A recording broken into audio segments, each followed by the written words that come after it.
పబ్లిక్‌గా అందరి ముందే రష్మికని విజయ్ దేవరకొండ ముద్దు పెట్టుకున్నారు. ఆ వీడియో అయితే ఇప్పుడు పూర్తిగా వైరల్ అవుతుందన్నమాట. సో మరి తాజాగా రష్మిక గారు ఇంత రేంజ్‌లో నేషనల్ క్రష్ అయిపోయారని అందరికీ తెలిసిన విషయమే.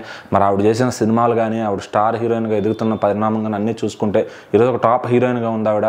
సో మరి గత సంవత్సరంలో 'పుష్ప' గానీ, అలాగే 'చావా' కానీ, అలా 'యానిమల్' కానీ ఎన్నో బ్లాక్ బస్టర్ సినిమాలు చేసి ఒక టాప్ హీరోయిన్గా నిల్చుంది. సో ఇంకెవరు పోటీ లేరు ఆమెకు అన్నట్టుగా ఉంచిందనమాట.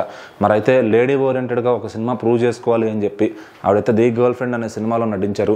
సో దానికి రాహుల్ రవీంద్రన్ గారు అయితే దర్శకత్వం వహించారనమాట. సో మరి ఆ సినిమా కూడా ఆడియన్స్లోకి వెళ్ళి ఈవెన్ అమ్మాయిలను సైతం ఆలోచింపజేసే విధంగా ఆ సినిమా ఉంది అని చెప్పి మంచి క్రిటిక్స్ నుంచి మంచి స్పందన అయితే వస్తుంది. సో మరి సినిమా కూడా బాక్స్ ఆఫీస్ దగ్గర బాగా రన్ అవుతుంది. మరి రష్మిక గారు సోలోగా వచ్చినా కూడా ఆవిడకి ఇంత పొటెన్షియల్ ఉంది బాక్స్ ఆఫీస్ దగ్గర అని చెప్పి మాట్లాడుకుంటున్నారు. మరి అయితే రష్మిక గారి సినిమాలు సక్సెస్ అందరూ మనం చూస్తున్నాం. అయితే మరి ఆఫ్ స్క్రీన్లో మాత్రం ఆవిడ విజయ్ దేవరకొండ గారితో ఎంగేజ్మెంట్ చేసేసుకున్నారు. వాళ్ళిద్దరికి పెళ్లిగా వస్తుంది, వాళ్ళిద్దరు లవ్లో ఉన్నారు. ఇలా దాదాపుగా ఒక 4-5 సంవత్సరాలు కాదు, అంటే వాళ్ళిద్దరు బిగినింగ్ ఏదైతే గీతా గోవిందం ఆ సినిమాలు చేశారో అప్పటి నుంచి కూడా వాళ్ళిద్దరి పైన రూమర్స్ అయితే వస్తున్నాయి అనమాట. సో మరి ఖచ్చితంగా అందరూ ఇంక వీళ్ళిద్దరు పెళ్లి చేసుకుంటారు ఫిక్స్ అని చెప్పి మరి రీసెంట్గా కూడా ఎవరికి తెలియకుండా కొంతమంది ప్రముఖుల మధ్యలోనే వాళ్ళు ఎంగేజ్మెంట్ చేసుకున్నారని చెప్పి మాట్లాడుకున్నారు. మరి ఇప్పుడు చూసుకుంటే కనుక గర్ల్ ఫ్రెండ్ ఈవెంట్కి సంబంధించి దానికి సక్సెస్ ఈవెంట్ చేశారనమాట. సినిమా చాలా బాగా ఆడుతుంటంతో. సో మరి దానికి విజయ్ దేవరకొండ గారిని గెస్ట్గా పిలిచారు.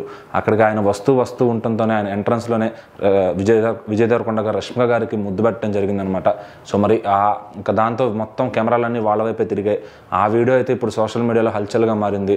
సో ఇంకా వీళ్ళు డైరెక్ట్గా చెప్పకపోయినా ఇండైరెక్ట్గా ఇలా చెప్పేశారు అని చెప్పి చాలామంది భావిస్తున్నారు అనమాట.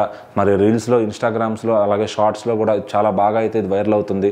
సో మరి ఇంకా త్వరలోనే పెళ్లి కూడా అనౌన్స్ చేయబోతారని చెప్పి, సో చెప్పకనే చెప్పారు ఇది వీళ్ళిద్దరు పెళ్లి చేసుకోబోతున్నారని చెప్పి పబ్లిక్గానే అని చెప్పి చాలామంది మాట్లాడుకుంటున్నారు.